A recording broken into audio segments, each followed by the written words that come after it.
Hey, my loves. I just want to stop by and catch up with y'all. I told y'all we'll catch up and try to pick back up where we left off at. But I just want to stop in and say welcome to anybody new here. Welcome. Anybody that's been here, welcome back. And thank you for joining me again today. I had to teach my baby how to do Holy Communion. And, there's some wonderful churches in this world. That it really is. It's some wonderful churches. And there's some, as I was growing up, a lot of stuff going on in my family, a lot of things, back in the day. Because I come from a time when it was, what do you want? Sugar in your tank or paint on your, or eggs in your paint. Eggs on your paint, you know what I'm saying? But they working with a whole new tool fight back nowadays, and stuff. So, but anyway, when I started trying to go to some certain particular churches, and stuff that I quickly felt unwelcomed or felt,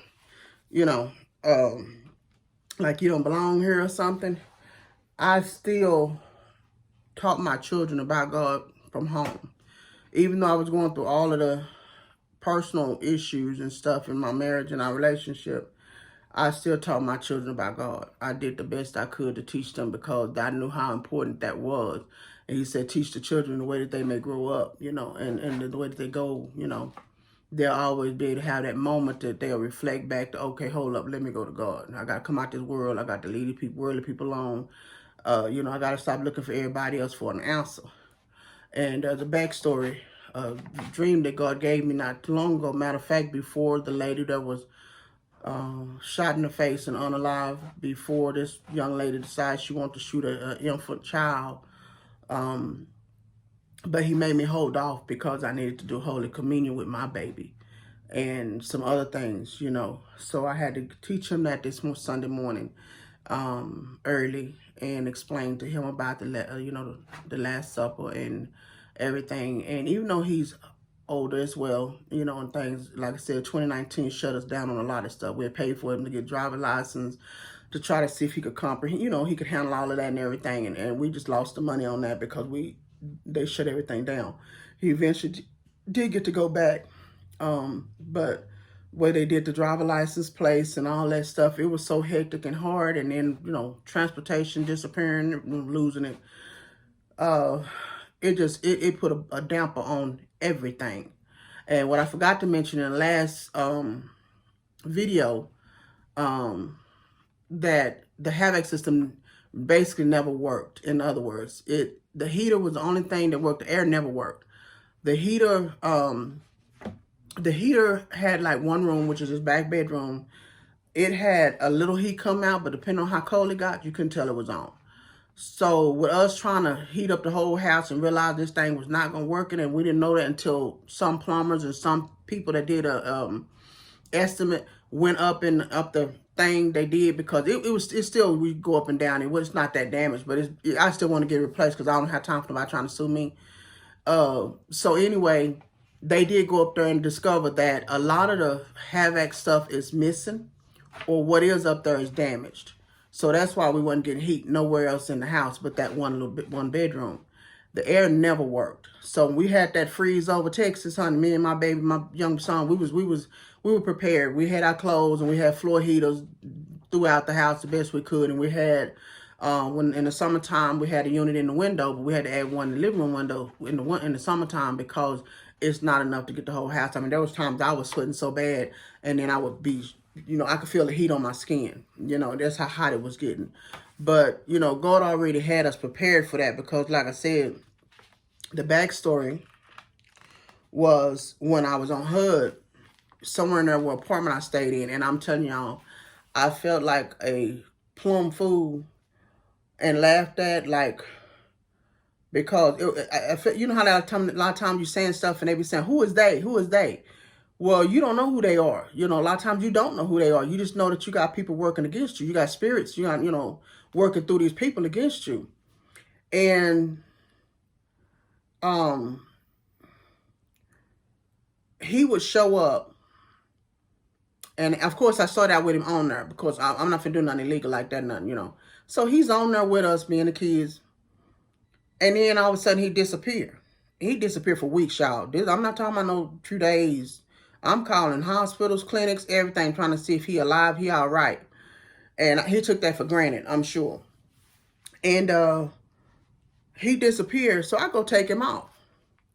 Soon as I take him off, I'm trying to stay decent here, okay?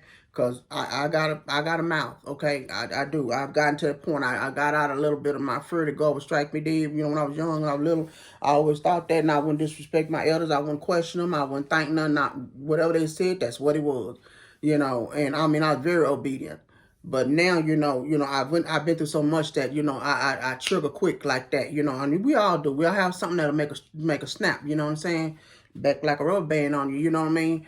But anyway, this thing then would pop up,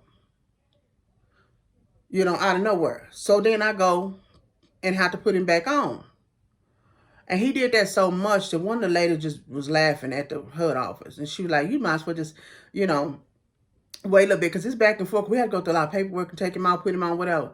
And my spirit is saying they trying to set you up. They trying to set you up, because if you don't come in there and turn it in that he's there, then that's fraud. If you don't go in there and take him out for whatever they paying or whatever, his behalf, whatever, that's fraud. They're going to come at you. So don't believe that. She ain't put that on paper. She just saying it out of her mouth. And so eventually, me and the kids wind up moving to another apartment company. I don't know what happened to him. I don't know if they had put him in some place. He was somewhere. I think he was in one of those rehab places. And we were staying, we transferred out that apartment because it just got uncomfortable. When they got their buddies and their friends and their family and their females and everybody coming after you and doing stuff and manipulating stuff. Because, I mean, I was up in the apartment one day upstairs and the whole roof stuff started coming down. I had just come out of the shower. And the chick was like, did you use a hanger? I'm thinking she talking about a hanger from one of the hangers they use, to pull stuff on the buildings and all of it. I'm not knowing what the hell this woman talking about. She talking about if I use an actual clothes hanger to pull this down when you could clearly see where it was wet so much in the inside of the attic, wherever the water pipes had busted or whatever, that it wetted like that. And it all started to come down out the ceiling. So we got moved over to another apartment complex, and in the transitioning of this, somehow the paperwork or whatever wasn't done at the new apartment. They said was the department and the HUD people both were blaming each other, in other words, to get rid of my contract. And we wound up losing the contract. So immediately me and my babies wound up finding ourselves not knowing where we were going to go. And we wound up having to go in this motel. I don't know if they call it a motel, hotel, but it was a big place back in the day. I mean, all kind of people come here, stay there. So we wound up staying over there about 4 years and something, me and my 3 babies. Y'all, this place was so bad with rats, cats, roaches. They controlled the heat and the air. It was horrible. But God gave me and my babies the strength to stay together and still love one another through all of that hell. Because they thought they were going to destroy my love and my baby's love toward me. And God only knows what else. They probably thought my baby was going to start doing all kind of things that they could have gotten into, especially being on the boulevard. Okay? But they didn't. So he prepared us for this home. In other words, it's a manipulation coming down the road that you don't know about, but I'm going to get you prepared for it. So getting in here with a HAVAC system not working, and them knowing the HAVAC system didn't work, and the manipulation of my foolishness and being not educated enough was my fault. So I take that, So I want nobody jumping on her talking about I'm trying to plead innocent and all that and blame everybody else. No. Hell no, I ain't never said that. I already admitted my fault for not being educated. That's why I tell people now that's listening. Get educated in what you need to get educated in before you go forward with anything. Do your research, get your reviews, and some you can trust, some you can't. And everybody's experience could be different. Somebody else could have had a bad experience and you have a wonderful experience. So you can't go by off of everything everybody's saying. I'm just saying get yourself educated and knowledgeable like you need to. Um, that's all that you can do, you know. Um, but I was gonna tell y'all about something else, but I just went on off in that little bank deposit bank because I need to get that information out and get that corrected. Now this is not sponsored, but these right here, you see these?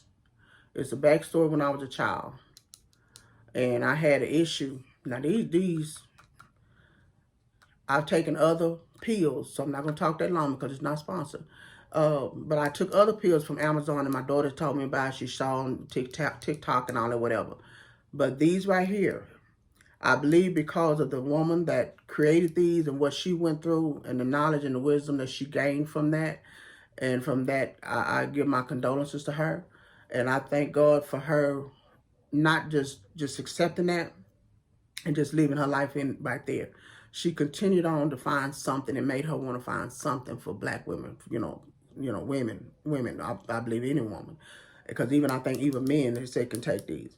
And I can't afford them like everybody else. So I started out the first bottle with two a day, but the next bottle I took, you can't take one a day. And I did take one a day. But the story with that was when I was young. Strangely, I started hemorrhaging, and I would hemorrhage like on a Friday. I would hemorrhage, and I started doing that 3 times. I mean, I did it for 3 weeks, every Friday when I got out of school. Didn't bleed nothing through this whole week once it started. I would start Friday, bleed to Sunday, stop. The second week, I bleed on Friday to Sunday, stop.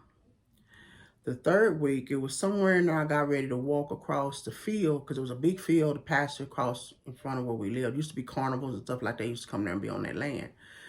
And the church, it was a Hispanic church, and they had where they had carnivals come. And then eventually they built all kind of stuff on there from what I know now. Or what I last saw when I went to visit, when I last visited, because my mother's deceased now. She passed away in 2020. In 2020. So anyway, as I was in the middle of that field, I was about maybe 11 and a half, 12 years old when this happened. And I heard the voice say, stop, turn around. If you don't turn around, you're going to die. So I stopped, and I turned around. I started feeling the blood starting to flow down, because my mama had to have me, like, coated with stuff, to catch all the blood. That Sunday, she had me lay in front of her for some reason that Sunday night. And all of a sudden, I said, I got to go to the bathroom. And she's like, okay. So I got up and I went around the corner, went in the bathroom. And the blood just started pouring out, like somebody turned on a faucet. And then I heard my mama scream for my stepdaddy. He couldn't pick me up. This man was a good 6 foot something, maybe almost, he was like 6'5", 6'6". He was tall and muscular. He couldn't pick me up. I was dead weight. This lady, older lady in her family, she had grown children, everything, grandchildren, all that, everything. They moved in next door to us. One of her sons had been shot in the back, I believe at a club or somewhere or something. He had, the bandages wrapped around him, everything. I don't know if they had moved a bullet out his back or what. I don't know if it was still lodged in his back or what. This man was no more than probably 5 something. They been shot in the back. Said, y'all move. He said, move out the way. My mama wrapped a sheet around me. I had about maybe like a circle about the size of a nickel on that sheet that was not bloody. And he said, move out the way, let me get her. This man picked me up, y'all. Brought me out of the bathroom, through the little hallway, short hallway, through the kitchen, round through that door, through the living room, out the front porch, off the front porch to right on the side. We had a side gate between their house and our house, but it didn't connect to their house. It just connected to ours. And through that fence, took me across their front yard and put me in his mama's car. That morning it was so cold and windy. It was like sleet and all that, whatever. And I was like, I'm hot. And his mother said, y'all let the window down. My mama, I don't know if it's my mom, my stepdad, or who it was in the back seat. She said, let the window down, y'all, because she hot. I got to the hospital, and I was a black nurse, and I was a white doctor. Uh, and he said, it's going to be okay. You're going to be okay. I woke up the next morning, my mother was sitting there, and the room was just lit up with light. And she had her head down. I don't know what she was doing, sleep, praying, what. So I didn't have any issue, no more. He told me, you might not be able to have children. If you do have children, your stomach gonna stretch out and you can't go back. Well, maybe my belief in that is why my stomach stretched out and it seemed like it won't go back. But, you know, I've been watching some people that do diastasis recti exercises. So I got to make sure with my back, you know, I got to do it with a therapist, somebody to make sure I'm not doing the wrong kind of exercise, because I have done exercise before and they cause more pain. So that in the process of healing could be that, you know, but as well as trying to learn how to eat right. So anyway, for 30 some years, I had no issue. Then all of a sudden, strange, that's why I say you got to watch the hands of people you eat from. I don't know what triggered it. I don't know if because I had lost family members by this time that were real close to me. I lost this time I lost both twin brothers, a nephew and a great nephew. Both my stepdaddies was gone. So I don't know if that's what triggered it. Stress, whatever, I don't know. So I started that bleeding mess all over again and had went through that for this last 6 years, 7 years, something like that. And I mean, I would bleed for months and I would have like a few days in there or maybe a week, and then it would start back up. Anything could trigger it. And working for this company, it got worse. It was like the pills that I had started taking kind of did start to help, and I could see it was kind of working. But then it would come right back, and especially when I heard this, put yourself in meeting, put yourself in meeting, and then the threats, and then the home, and everything, it started getting like that again, and getting real bad. And then when my daughter told me about these pills, I went and ordered them. In less than 3 weeks, I could tell that they were working. I could tell that they were doing what they needed to do. So not only that, they started helping with a lot of other things. Plus, I saw a lady that would eat a lot of celery. And, you know, I don't want to step my boundaries and start putting people's names all out there, and they may not want me to, you know. They don't know me from a can of paint. So, you know, I don't want to do that unless they say so. But they eat a lot of celery, and I can tell you that celery is helping. I eat a lot of salads now, and the celery has a lot to do with even like with your brain and stuff, you know. But like I said, I gotta go and make a doctor's appointment. So this video not gonna be that long. I'm gonna have to come back another probably in a couple of days when I find out for sure on my insurance what I got, what I can do, because I gotta get my hearing and my ears and stuff checked again. I had them checked when I was a little girl, but since this job, I feel like it was employees doing it. And when they say about this mean girl stuff, I had a dream, like I said, that was prior back, and that's what I really got on here to tell y'all about. About a few weeks ago, you know, I had this dream, and I saw all these girls, and it was like I was across the water, above the water, with whoever it was. I was seeing through their eyes. I don't know who it was. And it was a bunch of girls getting in a car, and I felt that it was girl spirit. It was girls, a bunch of them, and they were getting in a bunch of cars. I won't say a few. There was in several cars, and they were crossing this bridge. Now this bridge was solid where they was crossing, and then all of a sudden there's like archways, like an archway, and then they had a little solid piece and another archway, and they all stopped. And at this point, I guess they were deciding, should I cross or should we cross? Should we not? Should we, you know, not I, we. Should we cross or what? I didn't know what they stopped for. Nothing was being related back to me why they stopped. And then I guess they decided to go forward. And just as all of them crossed over this bridge far enough, And right when they got into that archway and that little slot in that archway, and it was like it waited till they got all of the cars in that area, and the bridge crumbled, and they all perished.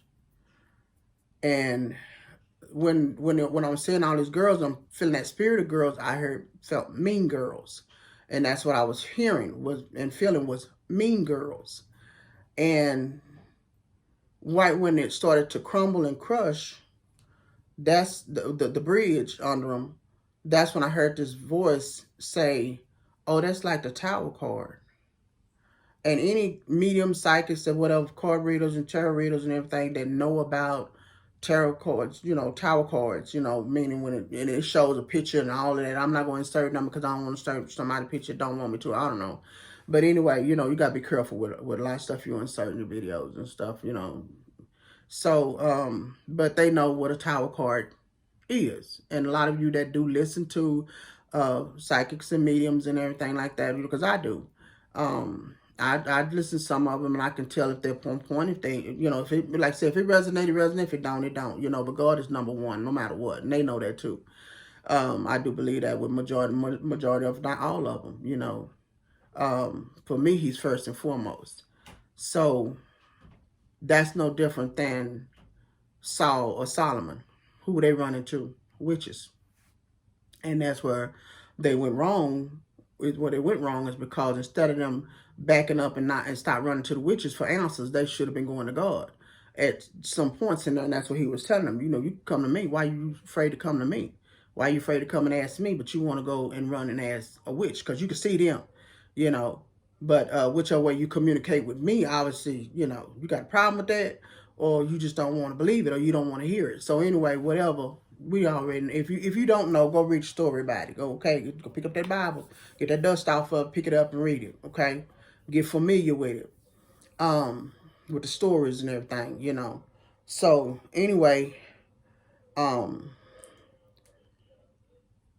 when they saying about mean girls, back to, a lot of people are saying that it's their kind. And when I worked for this company, the first incident I had, the only thing I can relate with this is when the government workers were saying overseas and they were having this sonic sound or sonic boom, something that was affecting them and it was hurting, their ears, and messing with their bodies, whatever way. That's really the only thing I can kind of relate with that. Because the sound hurt so bad, it made my ears hurt and pain. And then my eyes immediately would start to get blurred where I couldn't see. And I had headaches and all that, and then other body parts seemed to have issues. So I got fearful, at the last week that I wound up quitting. Reason why I couldn't get unemployment and nothing like that, because I quit. Because I was so sick, I had lost my voice again. I was where I couldn't talk, and I literally head hurting, eyes blurred, and then I would get a call immediately after that happened to me. Each time I got a call like that, and as a matter of fact, that first call that did it to me was supposed to be a mother and daughter of my race, calling for whatever they was calling for service or whatever. They were the first ones that did it. And I really started to feel like it was employees, because you could call each other's entity numbers if you know how to do all that, whatever. So I really sometimes felt like it was employees that was doing it to me. Because we had people listening in the background and they never yelled, screamed, nothing or whatever. Nobody never intervened. Nobody never said anything. Nobody never did anything. But like I said, after that, I would immediately get a call to me. You can't hear, stuff like that. So I really started to take it like it was intentionally being done to me. But I got fearful because I was like, my head started banging, beating so hard, and and stuff, and it was like, you got to let this go. And I was fearful because I did not know. God knows when you're on disability, and anybody on disability, I'm just saying, don't give up. Don't give up. Don't be ashamed. Don't be afraid. Find a way to tell your story, but be safe with it at the same time, because you got people out here want to harm innocent, babies and kids. You know what they do to us. We still grown, or we still adult, or whatever. And disability don't stop nobody from doing anything. Cause trust and believe, it ain't stop nobody from mistreating me. And I ain't done nothing to nobody. At least I try not to. I'm not saying I'm not perfect. I've got some skeletons in the closet like anybody and everybody else do too. And like I said, come on out of there. But anyway, bless the Lord. But like I said, I'm gonna have to cut this video off where it is, and come back another day and everything. Cause like I said, I gotta get my hearing checked. I gotta do I gotta get a wellness checkup. That's what I gotta do. I gotta get a wellness checkup scheduled. And I know y'all can see all this stuff in the background. Hey, my back, the way it's set up, and my baby, we be trying to do about that. This is just a new thing I'm trying to work out, to go through my stuff and see what I got, in the closet. Like I said, we had to move stuff out that back closet, because if I get them to get the money to get the HVAC system done, they're going to have to be in that closet working. So I had to put everything out that closet into the back bedroom, and it's a hot mess. So it's a lot we working on. It's not nothing that can be done overnight. I'm hopefully get the other two to come down here and help me and him get through this stuff, and get it all worked out. But like I said, I keep forgetting to say that in the description box is the link to Give, Send, Go, and as well as my Cash App. Don't nobody have to do anything. So don't nobody talking about no dry big and no asking for nothing, no nothing. If God lay it on your heart to do it. If you choose to. If He don't, then that's not for you. Okay, that's not your thing. I've always donated, and I will continue to donate when I get back to where I can donate. I will go back to donating, because I donate for several people and several organizations that they don't, every dollar adds up. That's all that matters to me. It's not what they do with it or who do with it. If they doing anything illegal that they ain't got no business, that's for the government. That's for them acronyms, FBI, DEA, and all them to deal with. That's what they get paid for. You know what I'm saying? So the same goes here. What comes here will be going toward everything that has to be done, and that's the HVAC system being fixed, the heater and the hot water heater, whatever, all that's connected, all the wiring, the fuel box, the fuse box. I said fuel, the fuse box. All of that will go hand in hand, and go from there. Bless the Lord. So anyway, y'all pray for me.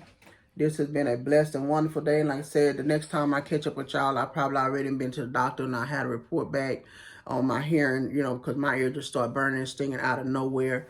So I will know pretty much what's going on with that. And hopefully I've had a wellness checkup as well, so I can start seeing which way I need to go with that, as far as getting myself out and about and trying to get better in shape. So anybody that's on disability, get yourself together, but do it correctly. Get your doctor's advice, and and if you don't trust it, get a second opinion. That's all you can do. Excuse me. And do your reviews. And if you can, if it's a way to find out, do they take your color, your kind? Because I ran into that issue. I had people helping me try to make appointments, and it was a Hispanic lady talking on the phone, and she's talking to them and asking about, do they take that kind of insurance, and do they take new patients and stuff? And she said, okay, well, she's on the phone, and I get on the phone, and no, we're not taking new patients. Well, we're not taking the insurance. And she like, well, you just had it on the web showing that you're taking them new patients, and you're taking that type of insurance. Then they start referring you to somebody else and somebody else and somebody else. And, so there's that. So anyway, y'all have a blessed and wonderful day. And don't forget Psalm 67. I may or may not, because I installed it in the other video, but I love that's a protection prayer. And when God, I love the ending of it when He says that when God, when the earth yields its fruit, that people, they'll fear Him. They'll fear Him, because when your enemies have attacked you so long, and then the stuff start happening, start changing, and they start seeing you elevating, they start getting in fear. And they start trying to inflict fear in you too, because of things they say, and the things that they do to let you know, I'm capable of finding out where you're at. I don't care where your ass moved to. I'm capable of doing this. I'm capable of doing that. I can find this. I can find out. Basically make a threat to you, to where you feel uncomfortable in your new place. But you pray that prayer. And you ask God for peace, because He'll take care of your enemies. Trust and believe. I know He will. He'll move them enemies. And if they think He won't move them, let them be foolish. Like I said, He gave me that dream. And the vision that He gave me was, it was a person standing under a light, just like I'm under my light. But, it was like, in the movies, they show you just in a spotlight, and it was like this person was standing in a spotlight, and they were standing in front of like this wall. And I'm looking at the wall and I'm realizing, I'm back where I can see through whoever eyes. And the thing came off the wall. So it was a part of the wall, but it was still part of the shadow. And it had this laugh, sound like a human, but it still had like this growl and sound. And I'm like, oh my Lord. And the person basically is like, they're thinking that they're going to get keys to something. Like you getting keys and I can decide if I want to back up out of this, or I want to back out or whatever. No. When they stood in front of him, he was sealing the key in their hand. And they didn't see it. They didn't know, but the key was in their hand. And his growl was like, you don't realize that I just got your soul from being the way you are, mean and hateful, stuff you done. And then I saw the person going like into a house and they got the key. You had your key and you thought whatever, you're going in the door and you're all happy and excited. So they're thinking that they're using a key and they're going in, with the key, however they going in the door, but they're not. Their hand is actually unlocking the key, unlocking the door, and they're going in. But and then like, honey, I'm home, and and they see all this beautiful whatever in the like in their physical world, but in the spiritual world, they're walking into this hideous, nasty, grungy, just place that's unimaginable, and they're not seeing that. But this is through their daily choices of being mean and being hateful. So anyway, don't come for the messenger. Like I said, don't come for the messenger. Go talk to God. Ask him what that means. Ask him why you happen to be on this page and you happen to and you hear this. But anyway, like I said, I got to catch up with y'all the next time. And don't forget to like, comment, share, and subscribe. And I'll catch up with y'all on another day because I got a lot I got to do. Got a lot that's going on. And so we'll see.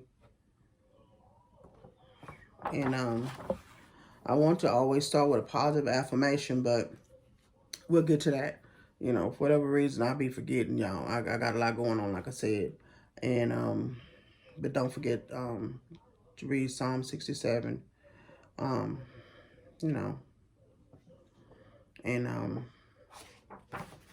I'll check with y'all later on. I was looking at something that I had wrote down. And I'll catch up with y'all another day. And what else I was gonna say? Y'all be blessed. Stay prayed up. Pray for one another. And trust God.